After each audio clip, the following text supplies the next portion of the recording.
Kita periksa identitasnya Bu ya. Nama Ibu Bu Yoni Buadah Sukriani. Ibu lahirnya di Bandung 3 Juni 70, jenis kelamin perempuan, alamatnya Jalan Pinguin Raya nomor 13, RT 005 RW 003, Garuda, Kecamatan Andil. Agamanya Islam. Islam ya. Ibu pekerjaannya di sini mengurus rumah tangga. Itu KTP-nya tidak berubah sama Pak RT. Iya, berdasarkan KTP mengurus rumah tangga, tapi sebenarnya profesinya sebagai dokter Bu ya. Iya, saya dokter, dosen ilmu kedokteran forensik yang Dosen mulia. juga Iya, di Fakultas Kedokteran Pajajaran ya. betul yang mulia. Ya. Baik, warga negara Indonesia ya. Ibu kenal dengan para pemohon itu? Tidak yang mulia. Ada hubungan keluarga ya, hubungan Tidak pekerjaan ada. apalagi ya. Iya. Kita ambil sumpah terlebih dulu Bu. Silakan berdiri. Ibu agamanya Islam ya. Betul yang mulia. Satu langkah ke depan boleh Bu. Ikuti ucapan sumpahnya Bu ya.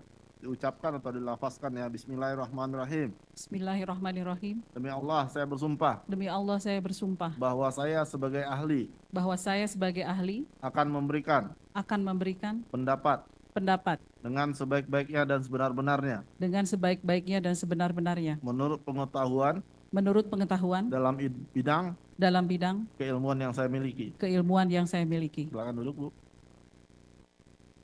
Akan memberikan keterangan apa ini atau pendapat seputar apa? Soal pemeriksaan forensik. Forensik. Ya. Tidak tertutup. Nanti kalau yang menyangkut tertutup kami akan minta tertutup, ini sementara Oke, masih. baik. Ada tanggapan dari termohon? Tidak. Silakan Pak untuk dimulai pertanyaannya. Baik, saudara ahli, terima kasih atas kehadirannya untuk Dr. Yoni Buadah Sukriani. Ya, terima kasih Dok atas kehadiran untuk memberikan keterangan sebagai ahli di persidangan PK di Pengadilan Negeri Cirebon hari Senin tanggal 23 September 2024. Kami ingin mengetahui kira-kira tugas batasan kerja, tugas seorang ahli forensik itu apa saja Dok? Bisa dijelaskan?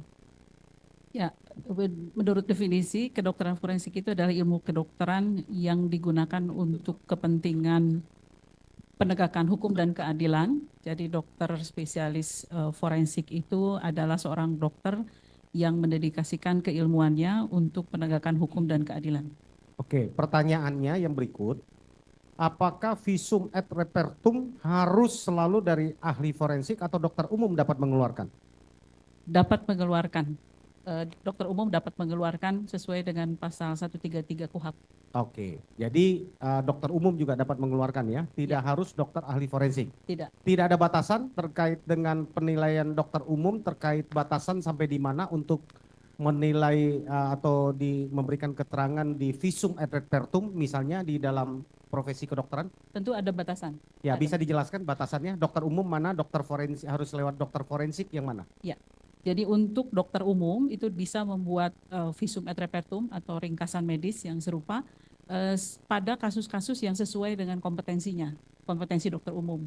Sedangkan untuk kompetensi spesialis yang lain, maka harus spesialis tersebut yang melakukan pembuatan visum et repertum.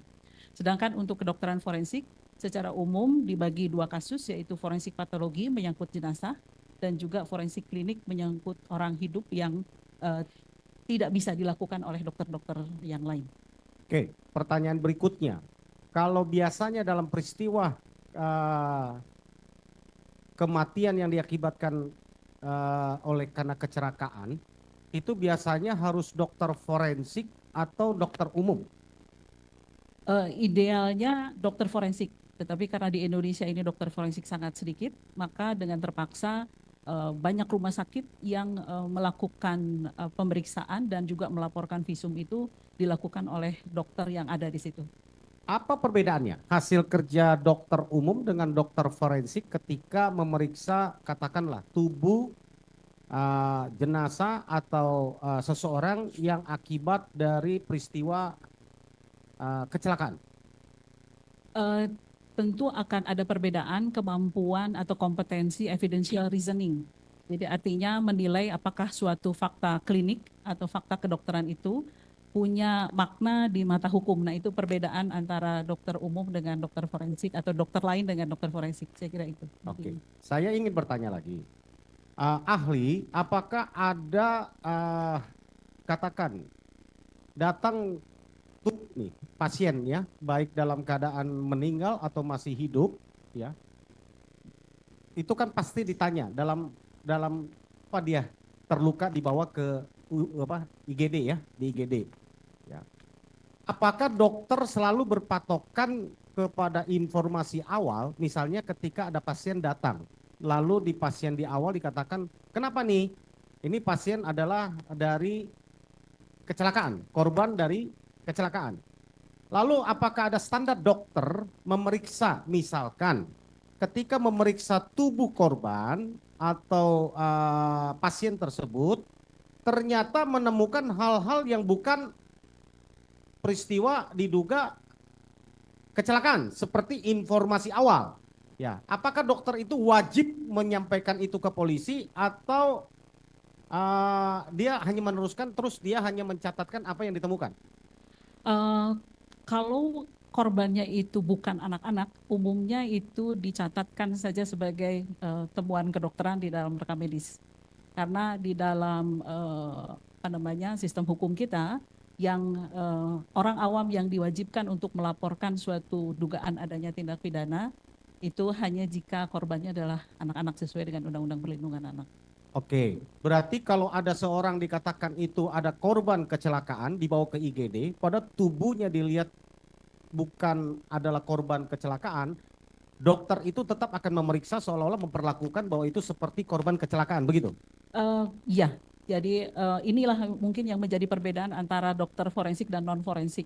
Karena dokter non forensik itu lebih terbiasa untuk dalam tanda kutip memang fokus pada masalah klinis, artinya menolong korban, tidak terlalu memikirkan apakah ini punya dampak hukum atau tidak. Dan di Indonesia ini memang baru sedikit rumah sakit yang selain rumah sakit besar yang memiliki dokter forensik juga. Oke, terima kasih Ali. Pertanyaan berikutnya, kalau di dalam memeriksa ya tubuh pasien yang datang di IGD ya, baik dalam keadaan sudah di garis hitam ya meninggal ya, kan kalau hitam ada merah ada kuning ya, terus ada hijau ya, range itu kalau didorong ke lane hitam ya, bahwa ini adalah kecelakaan ya. Lalu ada nggak prosedur tetap harus diperiksa luka apa saja, misalnya hanya luka yang terlihat saja, atau dia ada prosedur misalnya dari tengkorak atas dia pegang, ada nggak diperiksa dengan teliti, ada luka di mana saja, dia terus catatkan secara teliti ya? Ya, standarnya sekarang sudah mulai berkembang, yaitu pemeriksaan dead on arrival namanya. Jadi pasien datang diduga masih hidup, ternyata setelah diperiksa dia sudah meninggal. Maka sebetulnya dokter yang ada di situ wajib untuk menseleksi apakah kematiannya kira-kira akibat yang wajar, artinya penyakit, atau tidak wajar, seperti kecelakaan, pembunuhan, bunuh diri, atau yang tidak jelas begitu. Nah, harusnya di situ dilakukan pemeriksaan dead on arrival, di mana dia memeriksa seluruh tubuh, artinya apakah ada luka-luka yang luka-luka apa saja dan lain sebagainya. Hanya ini memang prosedur standar yang baru berkembang dan saya kira ya banyak yang melakukan, tapi banyak juga yang mungkin belum melakukan dengan baik. Saya ingin bertanya lagi ahli, kalau pemeriksaan berarti standar sama ya, baik dokter umum ataupun dokter yang ada di rumah sakit, periksa luar itu punya standar yang sama ya? Ya. Artinya kelihatannya tipis sekali kemungkinan kalau ada luka yang terlewat, tidak terlihat gitu? Mungkin bisa saja ada yang terlewat jika dokter ini semula berusaha untuk menyelamatkan nyawa, artinya luka-luka yang lain dia tidak akan perhatikan. Oke, kalau misalnya pada tubuh korban, kalau ada nih kejadian ya, dari korban kecelakaan ditemukan di awal ada luka leher, ada luka patah tangan, patah kaki, lalu itu yang bagi yang udah meninggal ya. Nah, lalu ada satu lagi yang dalam keadaan sekarat diberikan pertolongan ya, lalu diperiksalah tubuh luar gitu ya. Tiba-tiba ya beberapa hari kemudian, ya tepatnya 14 atau 13 hari kemudian diadakan apa namanya ekshumasi ya.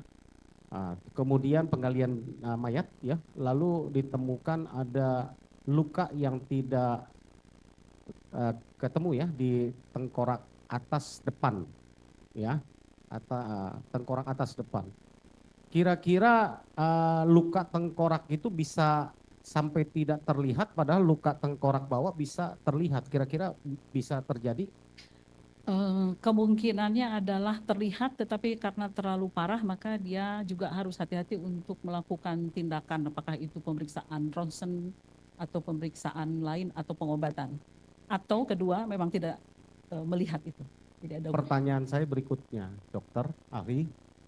Kalau sampai tengkorak dalam itu bisa pecah, ya retak, mungkin tidak di kulit luarnya sama sekali tidak luka. Mungkin, Bisa jadi. bisa jadi, Sampai tengkorak dalamnya pecah. bisa jadi, Bisa jadi. bisa jadi. Itu akibat apa biasanya? Misalnya pada patah tulang dasar tengkorak, itu tulang dasar tengkorak itu adalah tulang tengkorak yang ada di tengah, tidak terlihat dari luar.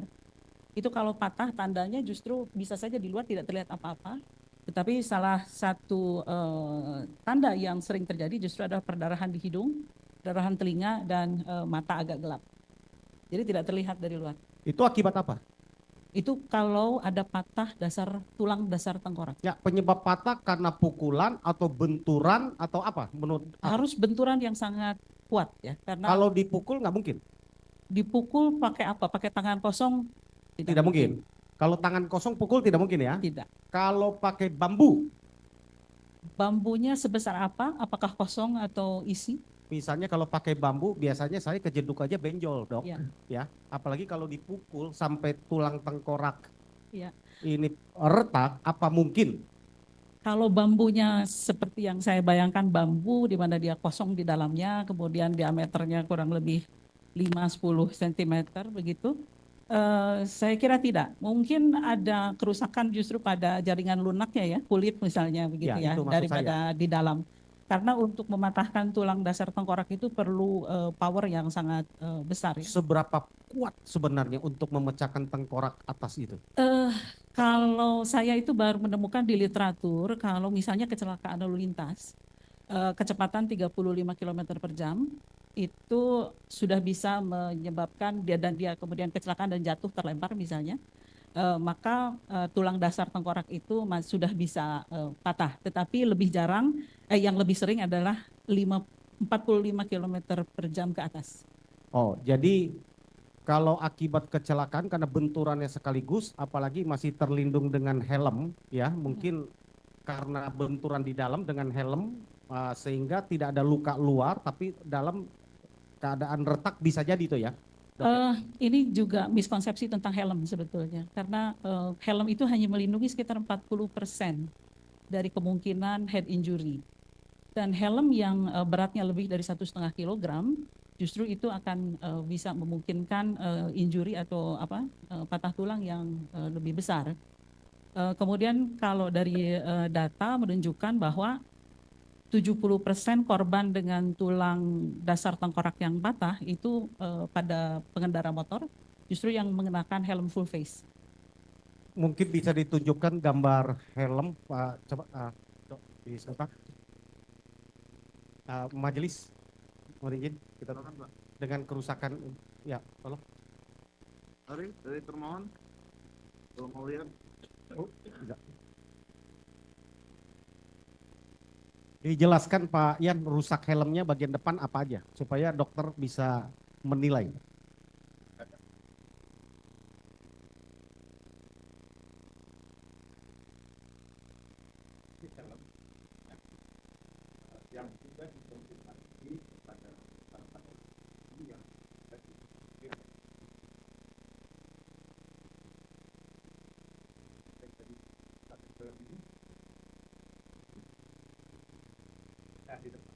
Pakai mic-nya, ahli.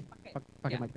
Berarti kalau melihat foto ini kerusakannya itu dari atau traumanya dari depan dan memang fraktur atau patah tulang dasar tengkorak itu paling sering kalau dari depan itu jika arahnya sekira-kira pipi, maka itu menyebabkan patah tulang dasar tengkorak. Gini, saksi kami menceritakan bahwa pada saat pertama kali ditemukan jenazah dalam keadaan telungkup. Ya. Ya. Jadi itu dari penjelasan saksi-saksi yang sudah kami dengarkan di muka persidangan.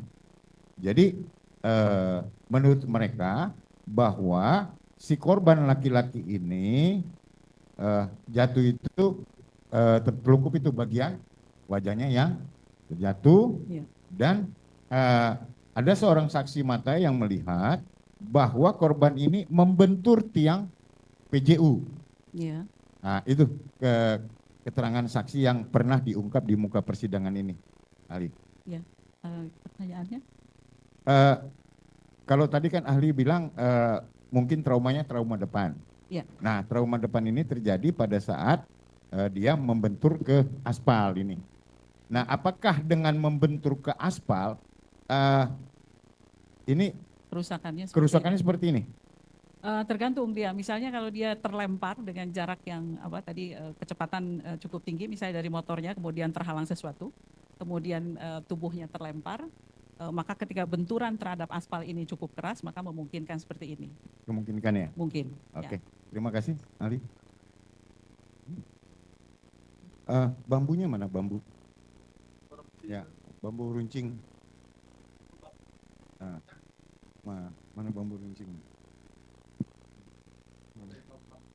Ya, kita samakan persepsi ibu dengan barang bukti kan atau Nah, ini. Ya. persepsi ibu kan kosong. Ya. Ternyata ada isinya. Nah, ini barang bukti. Nah, ini bambu ini Jelas. panjangnya sekitar 70 cm berdasarkan berita acara penyitaan. Ya. Ya, Diameter? diameternya 10 cm ya. 5 cm ya. Saya memperkirakan tidak cukup kuat untuk menyebabkan patah tulang tengkorak, apalagi yang saya maksud tadi dasar tulang tengkorak. Jadi seandainya dia dipukulkan, lebih mungkin menyebabkan memar atau bahkan robek di kulit kepala.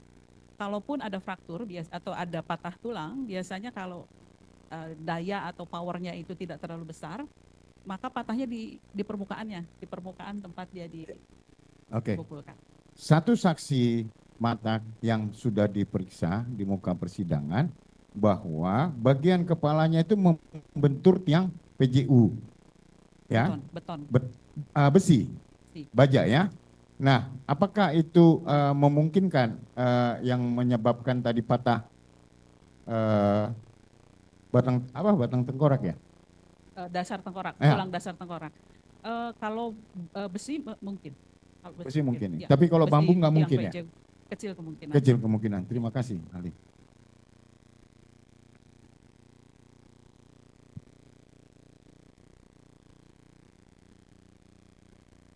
Ali, saya lanjutkan lagi, mohon izin yang mulia.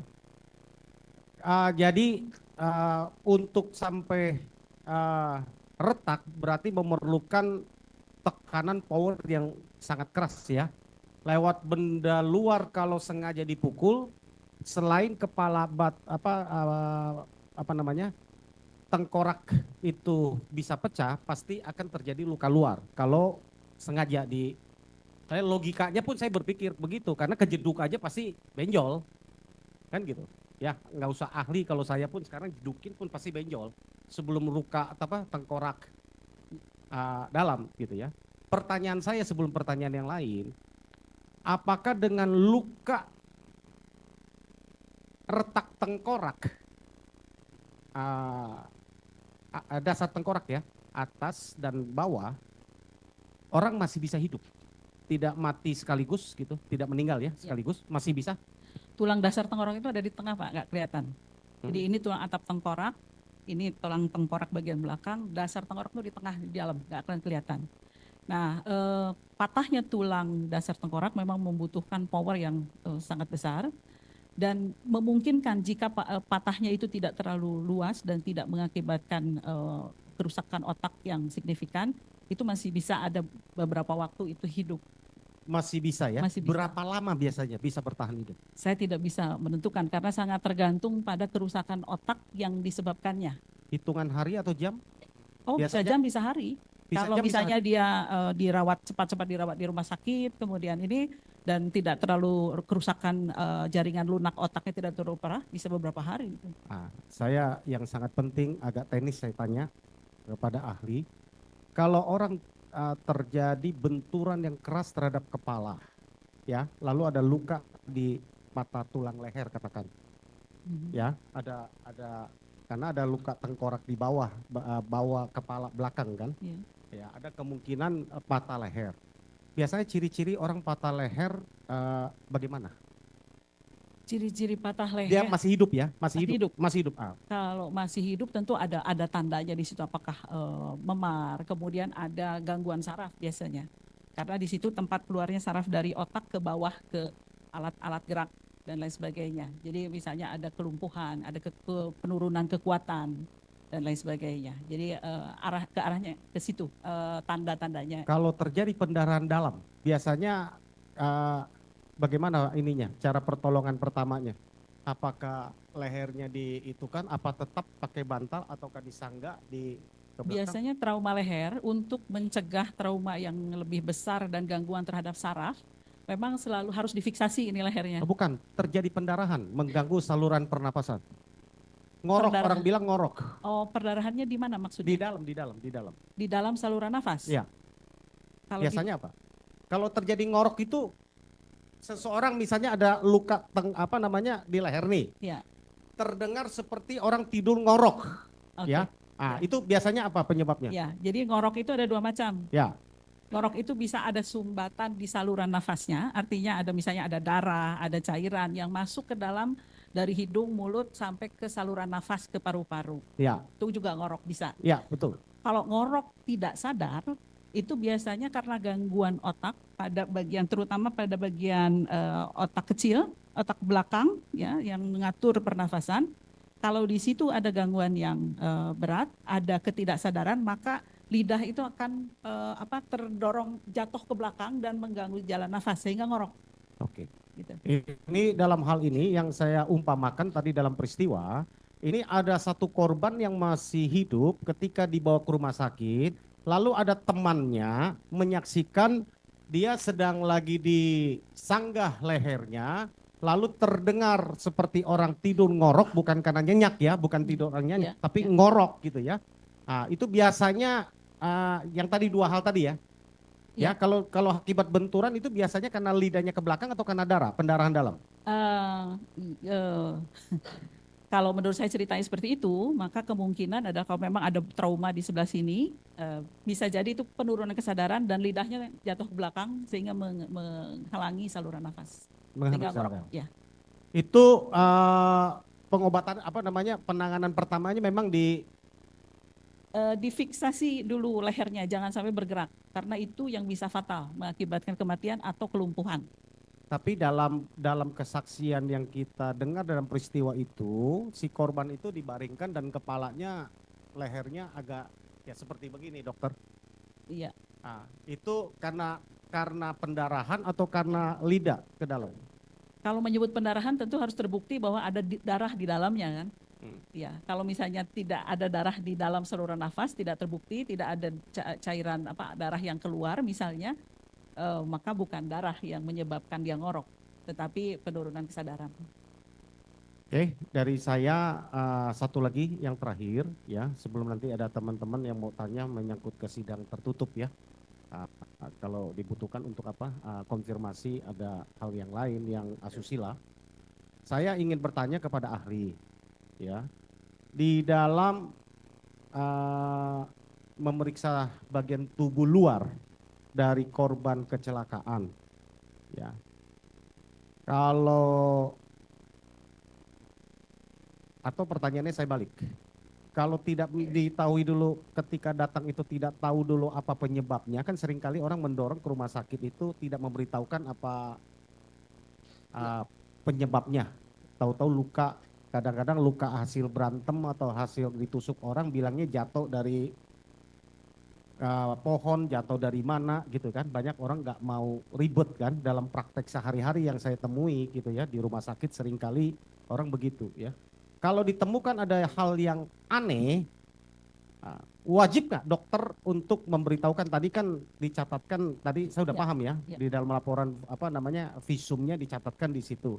Ini kalau tidak diminta visum atau dia itu wajib nggak untuk memberitahukan itu ke polisi misalnya? Sebetulnya kalau bertanya pendapat saya maka itu wajib.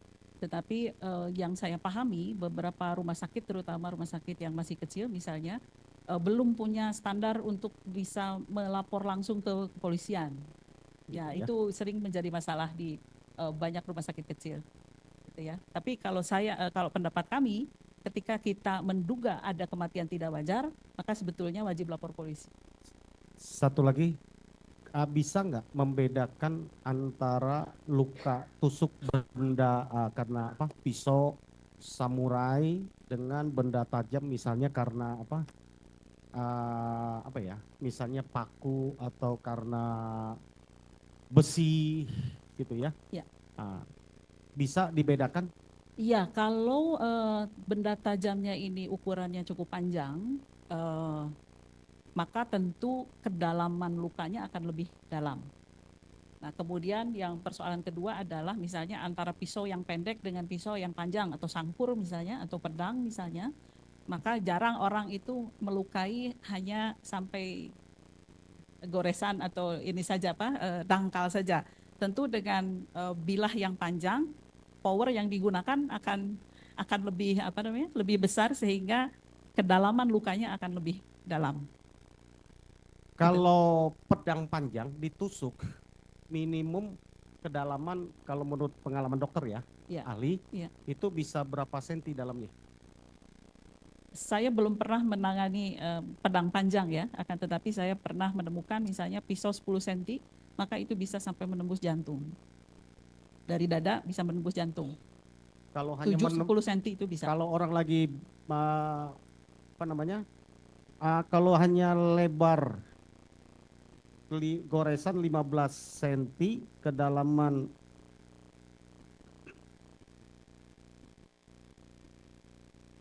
enggak ada, bukan. Ya.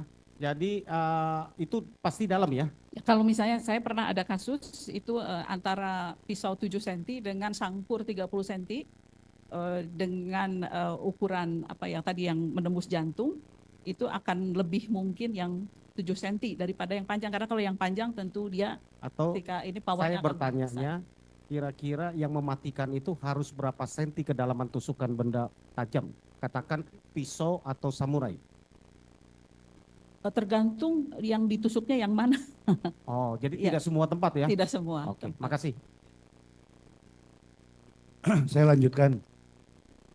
Saya membaca visum yang ada di dalam berkas. Yang satu visum yang dibuat di Rumah Sakit Gunung Jati, yang kedua adalah hasil ekshumasi. Di dalam dalam visum yang pemeriksaan luar yang di Gunung Jati, dikatakan di kepalanya Eki, itu kepala Eki ya, itu ada dari tulang rahang atas dan rahang bawah patah, kiri dan kanan patah. Kemudian gigi juga patah.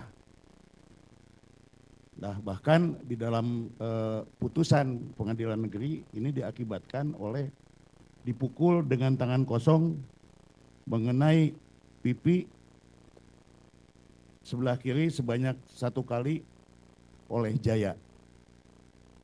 Kemudian dipukul dengan menggunakan kayu mengenai bagian rahang belakang sebelah kanan oleh Denny.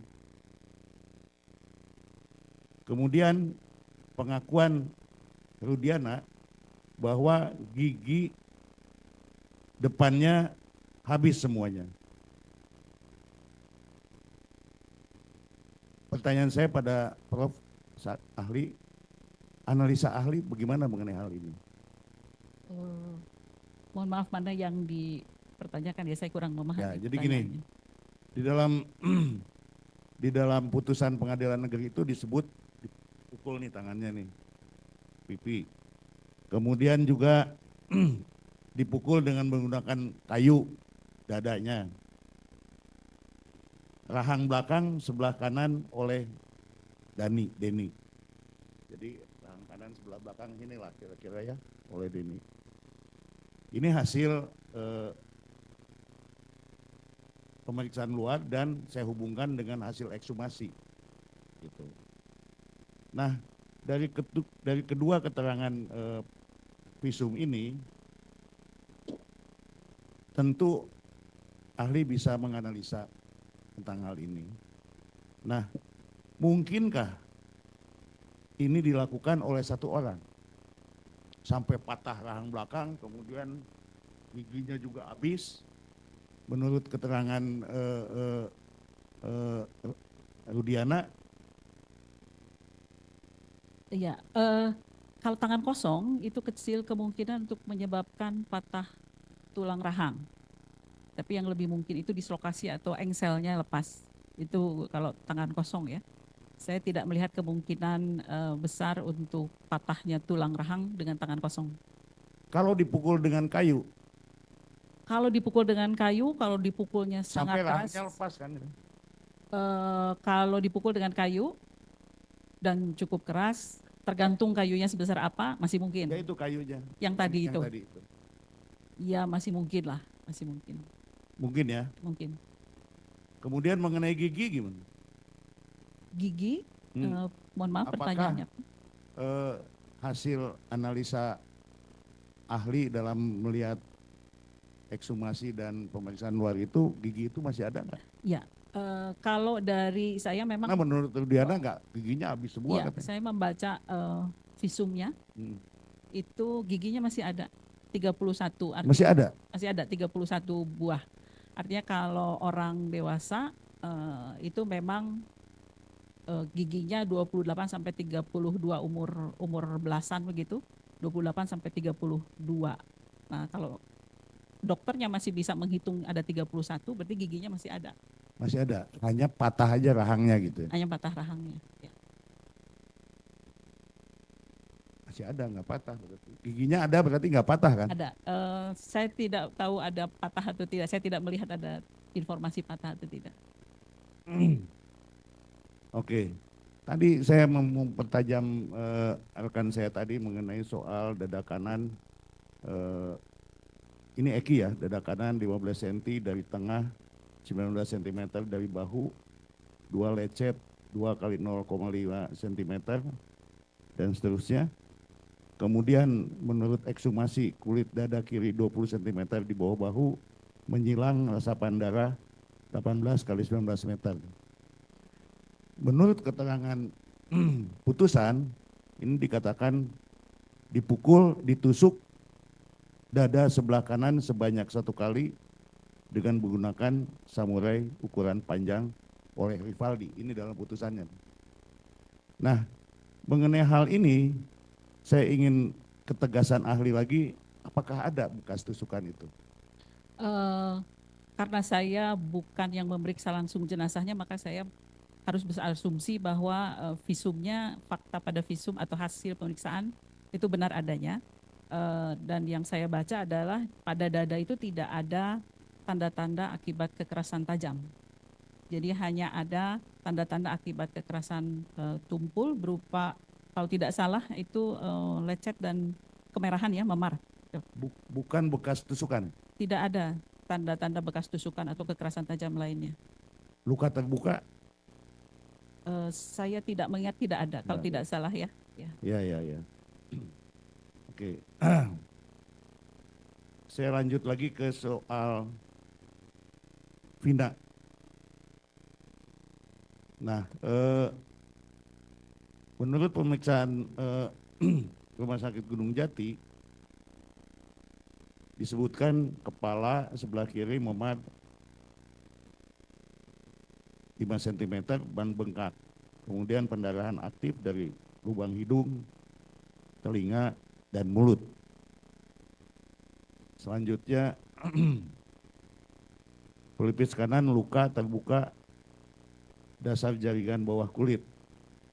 Dagu memar diameter 3 cm. Nah, kalau saya bandingkan dengan hasil putusan, itu dipukul dengan tangan kosong mengenai bagian pipi sebelah kanan oleh Rivaldi dan disabet samurai mengenai kepala bagian belakang korban oleh Rivaldi. Nah, kalau ahli membaca hasil ekshumasi dan visum et repertum, itu analisa ahli bagaimana? Ya, intinya adalah bahwa informasi lisan itu bagi dokter kewajibannya bukan untuk dipercaya terlebih dahulu, tetapi dikonfirmasi melalui pemeriksaan pasien atau jenazah. Jadi seandainya ada informasi bahwa ada tusukan, maka kami harus mencari tanda-tanda tusukan, luka tajam. Kalau ada informasi dipukul, maka harus ada tanda-tanda memar atau misalnya lecet. Kalau dipukul pakai alat, misalnya itu lecet dan lain sebagainya.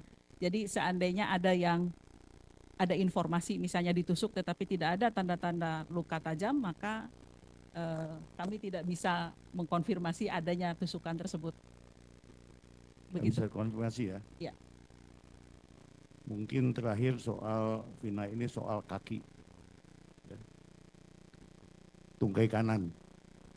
Disebutkan bahwa pada paha kanan belakang memar memanjang merah 20 kali 8 cm. Kemudian patah tulang paha kanan. Nah, apakah ahli juga melihat itu? Ya, di visum ekshumasi. Bagaimana analisa? Ya, tulang paha itu adalah tulang yang sangat keras, tulang panjang yang sangat keras, bahkan mungkin tulang panjang yang paling keras dibandingkan dengan tulang panjang lainnya. Dan untuk mematahkannya itu perlu power yang juga sangat besar, sangat kuat. Dan itu juga bisa mengakibatkan fatal kematian karena di situ ada pembuluh darah besar. Kalau misalnya patahannya itu menyebabkan robek, itu perdarahan yang nggak kelihatan, yang tidak kelihatan, sehingga orangnya meninggal dunia karena patah di situ. Jadi harusnya ada informasi trauma apa yang mengenai paha sehingga bisa menyebabkan patah tulang paha. Kalau ya. Dari hasil visum itu ada luka memanjang gitu. Memar, kemerahan. Kemerahan. Ya, kemerahan itu berarti tanda-tanda trauma tumpul. Trauma tumpul ya. Trauma tumpul. Jadi bisa aja dia kebentur apa gitu atau dipukul gitu. Bisa. Memar, ada memarnya, ya. Tetapi kalau pukul pakai tangan kosong tidak mungkin. Jadi kalau dipukul dia harus pakai alat yang sangat kuat, misalnya besi, begitu ya. Jadi yang cukup kuat sehingga ketika dipukulkan bisa mematahkan pahanya. Kalau bukan besi atau yang sama kuatnya dengan itu, sulit untuk mematahkan tulang paha. Kecil kemungkinan ya, kecuali bambunya diisi beton gitu. Ya, kalau saya bandingkan dengan putusan, atau saya lihat isi putusan, itu dipukul dengan batu. Saya tidak tahu batu ukuran berapa, tetapi batu. Dan kalau itu pun batu, bagaimana pandangan ahli batu itu mesti sebesar apa dan sampai bisa patah gitu? Batu, jika memang ada batu yang sangat berat, kemudian dipukulkan, tentu tidak dalam keadaan berdiri tetapi dalam keadaan tidur tidak bergerak. Itu satu. Yang kedua, batunya harus sangat berat, dipukulkan dengan daya yang sangat kuat. Kalau batunya itu tidak memiliki bagian-bagian yang tajam, maka akibatnya hanya memar. Tetapi kalau ada bagian-bagian tajam, mungkin ada lecet-lecet juga di situ. Itu. Karena faktanya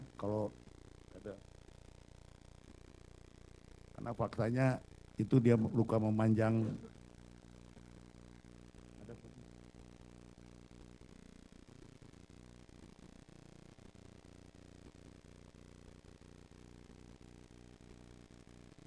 saya juga sangkan begini ahli, kami sangat kesulitan mencari bukti-bukti yang forensik ini gitu. Karena pihak rumah sakit juga saya lihat nggak terbuka dan lempar sana lempar sini, jadi kesulitan kami untuk menentukan ini luka tuh kenapa gitu.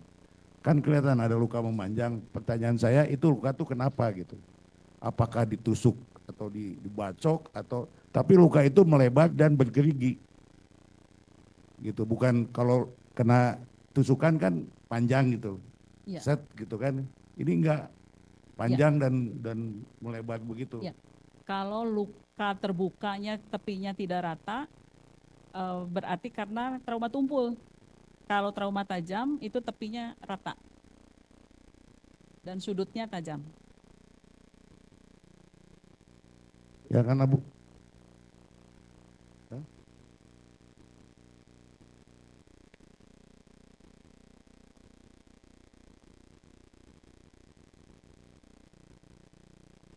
Di surat ini ya?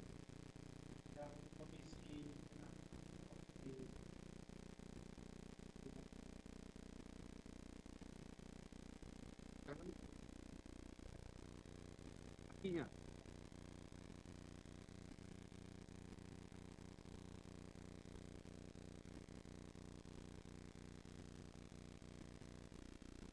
Nanti kami print juga bisa. Ada di Yang mulia, nanti kami print juga kami susulkan bisa. Ini sudah pernah dihadirkan, ya. Kita lihat kondisi tubuh dalam keadaan bersih, ya, cuman kaki luka, tapi di dalam visum itu yang dibilang tulang paling kuat itu yang patah, ya. Kita memperlihatkan ke ya kaki, ya. Ini kondisi ini hanya luka di kaki kanan, ya. Tungkai. Ya, tungkai, Ya. ya. Yang dikatakan menurut hasil visum itu patah tulang Kaki itu yang dokter tadi sampaikan yang paling kuat tadi. Iya. Ya. Kalau lihat luka begini, ini barang bukti batu yang dihadirkan. Dengan batu sebesar ini, mungkin nggak dengan luka yang begitu akibat batu patah tulang kakinya? Saya tidak tahu ini dimensi atau ukurannya berapa ya. Ini ubinnya misalnya berapa ini ubinnya? Ini sekitar 30-an ya. Seandainya ubinnya itu 30 cm, maka diameter batunya itu kurang lebih 25 cm. Tergantung batunya jenis batu apa, gitu ya. Kalau batu yang, kan ada batu yang spongy kan ya, dia ringan, ada batu yang sangat berat. Nah, kalau misalnya batu yang sangat berat, kalau mematahkan tulang tungkai yang di bawah itu masih mungkin, tulang kering misalnya. Nah, tapi kalau tulang paha itu agak sulit, dia harus. Kalau dengan batu mematahkan tulang paha, itu pasti ada terjadi pendarahan hebat. Ada, pasti bukan pendarahan hebat, tetapi ada kerusakan kulit. Cukup, Itu. yang mulia, itu tidak ada kerusakan, itu hanya luka seperti yang sesuai visum.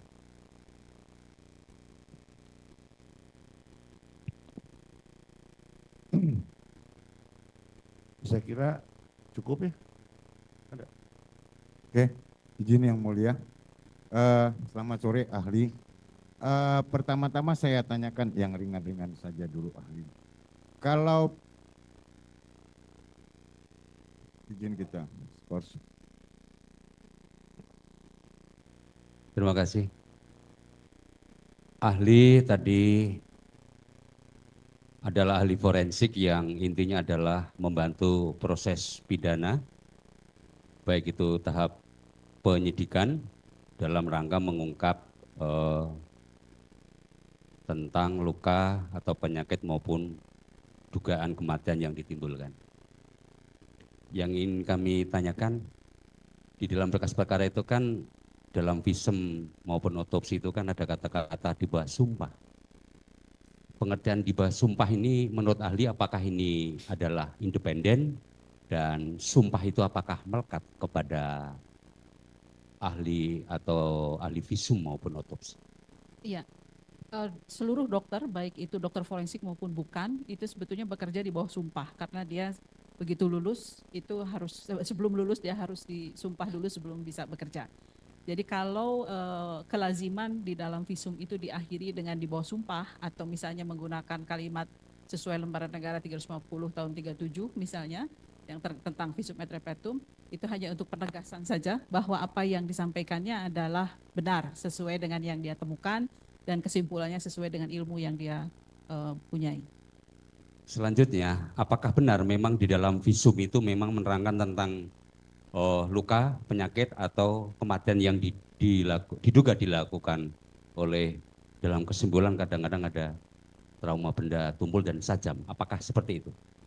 Ya, jadi bagian hasil pemeriksaan biasanya menuliskan fakta-fakta saja, misalnya hasil pengukuran, kemudian luka-luka yang ditemukan. Nah, di dalam bagian kesimpulan itu biasanya adalah interpretasi terhadap luka-luka tersebut disebabkan karena apa, kemudian mekanisme atau sekuen terjadinya luka-luka tersebut atau kematian. Jadi dari mulai trauma sampai terjadinya kematian. Tetapi tidak semua bisa sempurna seperti itu karena kalau ekshumasi atau penggalian itu kan seringkali sudah membusuk. Jadi kadang-kadang kita memang harus hati-hati untuk bisa menyimpulkan sebab kematiannya karena apa. Baik, kami ingin memohon pendapat ahli dan ketika orang itu katakanlah dilakukan pemukulan secara bersama-sama, secara beruntun, dengan pukulan tangan, tapi melibatkan beberapa orang dan itu mengenai bagian kepala yang sangat sensitif.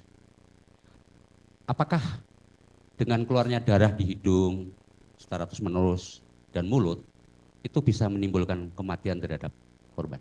Iya, bisa saya jelaskan begini, bahwa perdarahan yang keluar dari hidung dan telinga dan juga kadang-kadang dari mulut itu bisa diakibatkan oleh trauma lokal, artinya di hidung, di telinga, dan di mulut. Tetapi kita harus juga curiga bahwa ada patah tulang dasar tengkorak di dalam. Nah, untuk memastikannya kalau orangnya masih hidup tentu harus di ronsen. Kalau di otopsi kita harus membuka itu, gitu ya. Jadi perdarahan di hidung, telinga, mulut itu bisa karena lokal, bisa juga karena dari dalam. Nah, untuk pengeroyokan itu saya memiliki pengalaman lebih banyak kematiannya itu disebabkan oleh multiple organ failure karena dia dipukul di banyak tempat ya, misalnya mengenai organ-organ di perut, kerusakan ginjal misalnya ya, patah di dada, kemudian ada kerusakan di paru-paru dan seterusnya. Pengalaman saya demikian. Kalau umumnya pengeroyokan dengan tangan kosong. Satu lagi terkait simpulan dugaan senjata tumpul tadi ya. Apakah di bagian kepala itu sangat riskan? Yang kedua, ketika luka itu tidak dalam, tusukan itu tidak dalam, tetapi kalau itu mengenai otot besar, tadi saya ingin penegasan, itu memang otot besar itu saluran darah yang bisa cepat mengakibatkan kematian. Kalau luka tusuk ke otot itu sebetulnya walaupun tidak dalam tetapi mengenai otot besar. Kalau otot tidak menyebabkan kematian. Jadi tusukan yang menyebabkan kematian adalah yang mengenai pembuluh darah besar. Maksud saya pembuluh, jika mengenai pembuluh. Jika mengenai pembuluh darah besar bisa mematikan karena perdarahan yang banyak. Baik. Cukup dari kami barangkali teman-teman. Terima kasih Yang Mulia. Ya, untuk ahli ini, para pemohon nggak ngerti ya, nggak tahu ya dengan pendapat ibu ini, ibu dokter ini. Ibu masih ada yang mau ditambahkan lagi selain yang ibu sampaikan tadi? Tentang sperma, apakah mau ditanyakan? Oh, tertutup berarti? Ya. Kalau mengenai hal itu tertutup? Ya. 5 menit boleh nggak? 5 menit aja cuma saya menanyakan. Ya tertutup Pak. Ya. Hah?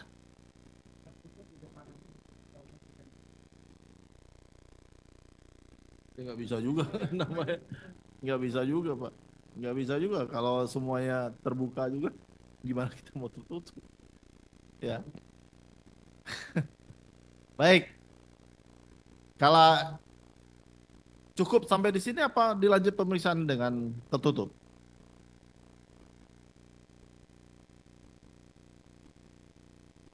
Kami serahkan pembuktiannya ke pemohon.